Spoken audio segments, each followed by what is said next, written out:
Cape Verde মিশরের পর এইবার আর্জেন্টিনার সামনে প্রতিপক্ষ সেই পরিচিত সুইজারল্যান্ড। 2014 বিশ্বকাপের রাউন্ড 16-এ লিওনেল মেসির ম্যাজিক্যাল অ্যাসিস্ট এবং অ্যাঞ্জেল ডি মারিয়ার দারুণ এক ফিনিশিংয়ে যে সুইজারল্যান্ডকে হারিয়ে আর্জেন্টিনা নিশ্চিত করেছিল কোয়ার্টার ফাইনালের টিকিট।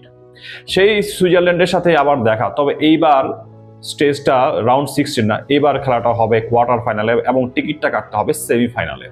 কেপ ভার্দে মিশর ছিল আফ্রিকান প্রতিপক্ষ, কিন্তু সুইজারল্যান্ড হতে যাচ্ছে ইউরোপিয়ান প্রতিপক্ষ। এবং আর্জেন্টিনা যদি বিশ্বকাপে আরো প্রোগ্রেস করে তাহলে এই আর্জেন্টিনার সব প্রতিপক্ষ কিন্তু হতে যাচ্ছে ইউরোপিয়ান। যেহেতু আফ্রিকান অপোনেন্টের বদলে এইবার আর্জেন্টিনা সব ফেস করবে ইউরোপিয়ান অপোনেন্টদেরকে, তো সেইখানে আর্জেন্টিনার নেক্সট চ্যালেঞ্জগুলাও এই এতদিনকার চ্যালেঞ্জের থেকে একটু ডিফারেন্ট হতে যাচ্ছে। সুইজারল্যান্ড কেমন চ্যালেঞ্জ হবে আর্জেন্টিনার জন্য, এটা বুঝতে হলে সুইজারল্যান্ডের ওয়ার্ল্ড কাপ জার্নিটা একটু স্মরণ করতে হবে।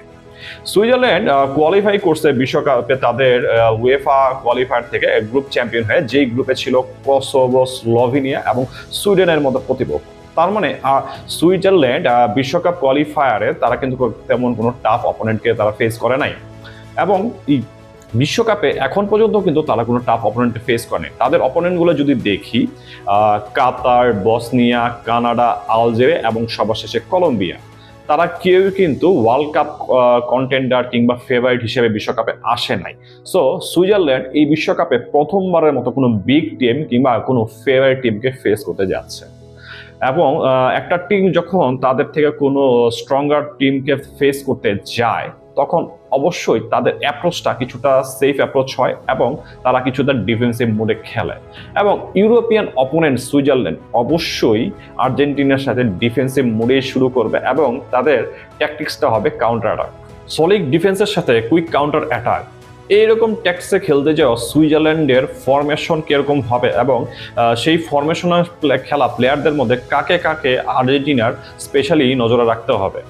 সুইজারল্যান্ড এই বিশ্বকাপে সুইজারল্যান্ডের বেস্ট প্লেয়ার ছিল ফ্রেইবার্গের জন মানজাম্বি, কিন্তু আনফর্চুনেটলি এই 3 গোল এবং 2 অ্যাসিস্ট করা জন মানজাম্বিকে কিন্তু সুইজারল্যান্ড আর্জেন্টিনার এগেইনস্টে পাচ্ছে না। বিকজ অফ ইনজুরি সে কলম্বিয়ার সাথেও খেলে নাই এবং লাস্ট আপডেট অনুযায়ী সে কিন্তু সুইজারল্যান্ডের প্র্যাকটিস সেশনেও সে ছিল না। মানজাম্বিকে বাদ দিলে আর কারা কারা থাকবে যারা কিনা আর্জেন্টিনার জন্য থ্রেট হতে পারে? প্রথমে যদি সুইজারল্যান্ডের মেইন স্ট্রাইকার ড্রিল এমবোলোর কথা মেনশন করি, ড্রিল এমবোলো কিন্তু তার ক্লাব স্তাদ রেনেসে খেলে সেকেন্ড স্ট্রাইকার হিসেবে, কিন্তু এখানে সুইজারল্যান্ডে সে কিন্তু খেলতেছে মেইন স্ট্রাইকার হিসেবে। সেকেন্ড স্ট্রাইকার হিসেবে তার কাজ মূলত থাকে মেইন স্ট্রাইকারের পিছনে খেলা এবং তার আশেপাশে খেলা যে ফরওয়ার্ডরা আছে তাদের জন্য স্পেস ক্রিয়েট করে দেওয়া। সুইজারল্যান্ডে হয়ে কিন্তু সে কাইন্ড অফ সেম রোলটা প্লে করতেছে, যদিও বা সে দলের মেইন স্ট্রাইকার হিসেবে খেলে।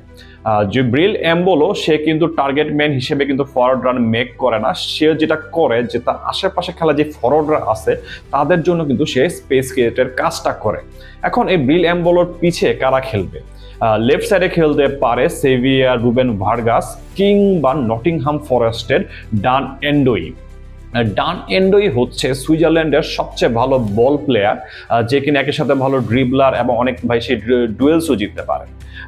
এই প্লেয়ারটা কিন্তু এই বিশ্বকাপে এখন পর্যন্ত সেভাবে শাইন করে নাই, মাত্র একটা গোল করতে পারছে, বাট এর প্রতি কিন্তু আলাদা একটা নজর রাখতে পারে, কারণ এই ডান এন্ডোই রাইট উইংয়েও খেলতে পারে, লেফট উইংয়ে খেলতে পারে। এবং আর্জেন্টিনার সমস্যা যেহেতু তাদের 2 ফুল ব্যাকে এবং কোনো একটা উইংয়ে যদি এই ডান এন্ডোয়ে ডুয়েলস জিতে এটা ড্রিবলিং এর মাধ্যমে, স্কিলের মাধ্যমে, তাহলে কিন্তু আর্জেন্টিনা মিশর কেপ ভার্দের মতো আরো একবার বিপদে পড়তে বাধ্য। এখন সুইজারল্যান্ড কি প্রথম থেকে উইং বেস্ট খেলবে নাকি মিডফিল্ড বেস্ট খেলবে, এইটার জন্য তাদের স্টার্টিং লাইন আপে 2টা প্লেয়ারের প্রেজেন্স দেখাটা জরুরি। একটা হচ্ছে এসি মিলানের আর্ডন জাসারে এবং আরেকজন হচ্ছে অক্সবার্গের ফ্যাবিয়ান রেইডার। এই 2টা প্লেয়ার যদি একসাথে স্টার্ট করে তাহলে বুঝতে হবে যে সুইজারল্যান্ড অ্যাকচুয়ালি আর্জেন্টিনাকে মিডফিল্ড সেন্টার একটু আউট নাম্বার করতে চাচ্ছে এবং তারা শুরুতে মিডফিল্ড সেন্টার দিয়ে কিন্তু বিল্ড আপ করতে চাচ্ছে।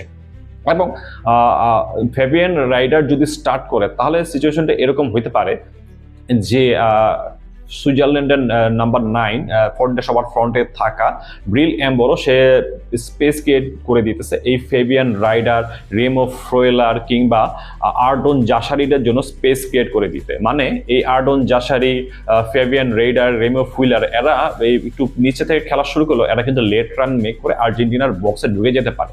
ইন দ্যাট কেস রোমেরো লিসান্দ্রোকে কিন্তু এই কয়েকটা প্লেয়ারের লেট রান মেক করার নিয়ে তাদের কিন্তু একটু কেয়ারফুল থাকতে হবে। এবং আর্জেন্টিনার মিডে যারা খেলবে লিয়ান্দ্রো পারেদেস, এনজো ফার্নান্দেস কিংবা ম্যাকালিস্টার, তাদেরকে এই রেমো ফুইলার, আর্ডন জাসারি এবং ফেবিয়ান রাইডারদের বক্সে লেট রান মেক করাটা কিন্তু খুবই কেয়ারফুলি নোটিস করতে হবে, যে তারা কুইক কাউন্টার অ্যাটাকে যেন আর্জেন্টিনার বক্সে একদম ফ্রিলি ঢুকে না যেতে পারে। যেমনটা এই মিশর ম্যাচে মিশরের ফরওয়ার্ড জিকো রদ্রিগো ডি পলকে ফাঁকি দিয়ে কিন্তু বারবার ঢুকে যাচ্ছিল আর্জেন্টিনার বক্সে।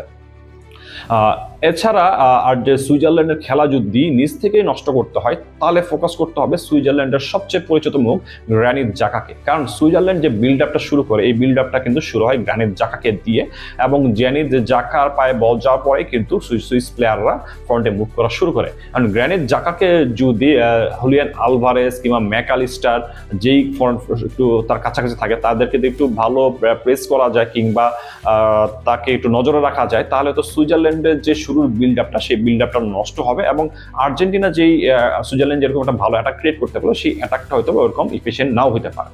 এখন আসতে পারে সুইজারল্যান্ডের ডিফেন্স লাইনটা আর্জেন্টিনা কিভাবে ব্রেক করতে পারে। সুইজারল্যান্ড তারা অ্যাটাক করে মূলত লেফট সাইড দিয়ে। এই বিশ্বকাপে তারা যতগুলো ভালো অ্যাটাক করছে বেশিরভাগই কিন্তু লেফট সাইড দিয়ে হয়েছে। এই Ruben Vargas, left back Ricardo Rodriguez কিংবা ডান এন্ডো এর মাধ্যমে। সেই হিসাবে বলা যেতে পারে যে সুইস ডিফেন্সের লেফট সাইডটা আর্জেন্টিনা টার্গেট করতে পারে। কিন্তু সুইসদের ডিফেন্সের সবচেয়ে ভালো নম্বর পজিশন ছিল এই বিশ্বকাপের রাইট সাইডটা। এই বিশ্বকাপে সুইস কোচ 3 জন রাইট ব্যাককে ইউজ করছে এবং ওই ম্যাচেই দেখা যাচ্ছে যে সুইজারল্যান্ড কিন্তু তাদের ডিফেন্সের রাইট সাইড থেকে বেশি অ্যাটাক কনসিড করছে এবং গোলটাও সেই রাইট সাইডে কোনো প্লেয়ারের ভুলের কারণে তারা কনসিড করছে। কিন্তু লাস্ট 2 ম্যাচ ধরে মোনাকো ডেনিস জাকারিয়া স্টার্ট করায় সুইজারল্যান্ড কিন্তু আলজেরিয়া বলি এবং কলম্বিয়া বলি 2 ম্যাচে কিন্তু কোনো গোল কনসিড করে নাই। তারপরও আর্জেন্টিনার জন্য বেস্ট অপশনই কিন্তু হচ্ছে সুইজারল্যান্ডের ডিফেন্সের 2 পাশে 2 উইং ধরে অ্যাটাক করা, এবং এখান থেকে কিন্তু চান্স ক্রিয়েট হওয়ার সম্ভাবনা বেশি। এখন সুইস ডিফেন্সের উইক পয়েন্ট হচ্ছে তাদের 2 উইং ডিফেন্সের 2 সাইড, রাইট ফুল 2 ফুল ব্যাকের 2 পাশ। এখন এই 2 সুইস ফুল ব্যাকদের ডিফেন্সিভ উইকনেসটা কাজে লাগাইতে আর্জেন্টিনা কিন্তু উইং বেস্ট অ্যাটাক সাজাইতে হবে। কিন্তু স্কালোনি কিন্তু এখন পর্যন্ত আর্জেন্টিনাকে উইং ধরে অ্যাটাকে কিন্তু সেভাবে ফোকাস করেন নাই। স্কালোনি যেটা চায় সেটা হচ্ছে পিচের সেন্টার দিয়ে অ্যাটাক করা এবং পিচের সেন্টার দিয়ে বিল্ড আপের মাধ্যমে অপোনেন্টকে প্রেস করতে ইনভাইট করা এবং পিচে অন্য জোনে ফ্রি স্পেস ক্রিয়েট করে সেখানে থ্রু পাস, লং পাস খেলা এবং সেখান থেকে চান্স ক্রিয়েট করা। এই অ্যাপ্রোচে যদি যায় তাহলে আর্জেন্টিনার জন্য বক্সে বল ফেলে চান্স ক্রিয়েটের জন্য বেস্ট অপশন হইতে হবে কিন্তু উইং এ যারা খেলবে। সেক্ষেত্রে কিন্তু সেই নেহুয়েল মলিনা কিংবা নিকোলাস টেগলাফিয়াকো, এই 2 জনের বক্সে ক্রসিং কিন্তু অনেক ইম্পর্টেন্ট। এই 2 জন যদি উইং থেকে বক্সে ভালো ক্রস করতে পারে তাহলে কিন্তু আর্জেন্টিনা সুইস যে সলিড ডিফেন্স তারা শুরু করবে সেই ডিফেন্সটা ব্রেক করতে পারবে। এবং ওইখান থেকে যদি কাজ না হয়, উইং আর সুইজারল্যান্ডের ডিফেন্সের উইক পয়েন্ট যে 2 উইং ওয়াইড এরিয়া ডিফেন্ডিং, সেখান থেকে যদি মলিনা টেগলাফি করে সেভাবে চান্স ক্রিয়েট করতে না পারে তাহলে কিন্তু ঘুরে ফিরে সেই মিশর ম্যাচের মতো মেসিকেই আবার সেই উইংয়ে চাপতে হবে এবং উইংয়ের চেপে সুইস ডিফেন্ডারদেরকে তার দিকে চেপে এনে রাইট হাফ স্পেস কিংবা পিচের সেন্টারে ফ্রি স্পেস ক্রিয়েটের মাধ্যমে কিন্তু চান্স ক্রিয়েটটা করতে হবে। সেক্ষেত্রে অথবা মেসির অ্যাসিস্টের সম্ভাবনা বাড়বে কিন্তু গোলের সম্ভাবনা কিন্তু কমে যাবে। এবং সুইজারল্যান্ড অবশ্যই চেষ্টা করবে প্রথম দিকে গোল না খেয়ে কাউন্টারে গোলটা আদায় করে নিতে, এবং সেটা যদি না হয় সুইজারল্যান্ড হয়তো বা ম্যাচের শেষ দিকে গিয়ে তাদের অ্যাটাকের ধারটা বাড়াবে, যেটা তারা এই কলম্বিয়ার সাথেও করছে। কলম্বিয়ার সাথে শুরুতে তারা কিছুটা ডিফেন্সের মুডে ছিল, কিন্তু সেকেন্ড হাফে এবং স্পেশাল এক্সট্রা টাইমে গিয়ে তারা কিন্তু অ্যাটাকিং মুডে শিফট হয়েছে। ইন দ্যাট কেস সুইজারল্যান্ড তখন শিলি বলা যায় যে তারা যদি প্রথম দিকে পিছিয়ে পড়ে তারা চেষ্টা করবে এরপরে উইং বেস্ট ফুটবল খেলতে। দেখা যাবে যে এক পাশে তারা রুবেন ভার্গাস এবং আরেক পাশে ডান অন্ডুইকে সেট করে তারা আর্জেন্টিনা ডিফেন্স লাইনকে স্ট্রেচ করার চেষ্টা করতেছে এবং সেখান থেকে কিন্তু পিচের সেন্টারে ব্রিল এমবোলো কিংবা তার সাবে নামা সুইস স্কোয়াডের সবচেয়ে লম্বা স্ট্রাইকার সেড্রিক ইটেনকে টার্গেট করে তারা ক্রস খেলতেছে এবং সেই ক্রস এবং এরিয়াল থ্রেট কাজে লাগে তারা আর্জেন্টিনার ডিফেন্সকে ব্রেক করতে চাচ্ছে। এবং সুইজারল্যান্ড যেহেতু ডিফেন্সিভ অ্যাপ্রোচের শুরু থেকে খেলবে তারা খেলাটা এক্সট্রা টাইম এমনকি টাই ব্রেকারও নিয়ে যাওয়ার চেষ্টা করতে পারে, যদিও বা টাই ব্রেকার হিস্টোরিক্যালি লাস্ট কয়েক বছর ধরে আর্জেন্টিনায় অনেক ফেভারিট থাকবে, বাট সুইসদেরকেও এখানে আন্ডার এস্টিমেট করা যাবে না। তারা যেহেতু কলম্বিয়ার সাথে জিতে আসছে তারা কিন্তু টাই ব্রেকার ব্যাপারেও একটু ভালো কনফিডেন্স থাকবে। সো সুইজারল্যান্ড ম্যাচ নিয়ে এই আপনার প্রেডিকশনটা কি? 2014-তে যেরকম মেসি ম্যাজিকে সুইজারল্যান্ডকে আর্জেন্টিনা ওভারকাম করতে পারছিল, এইবারও কি এরকম মেসি ম্যাজিকের জন্যই আমাদেরকে ওয়েট করতে হবে, নাকি কে ভার্দে মিশর ম্যাচের এরকম থ্রিলিং এনকাউন্টারের পর স্কালোনির ঘুম ভাঙবে এবং সে তার ট্যাকটিক্সে এবং অ্যাপ্রোচে কিছু চেঞ্জ আনবে? যদিও বা লেটেস্ট নিউজ পাওয়া যেটা আপডেট পাইছি সেই অনুযায়ী কিন্তু টিমে মেজর কোনো চেঞ্জ আসতেছে না, মিডফিল্ড সেটআপে কোনো চেঞ্জ আসতেছে না। তো আপনার কি ধারণা যে স্কালোনি চেঞ্জ আনবে কিনা, নাকি ঘুরে ফিরে সেই মেসি ম্যাজিকেই আর্জেন্টিনাকে ভরসা করতে হবে? কমেন্টে অবশ্যই জানাবেন আপনার মতামতটি।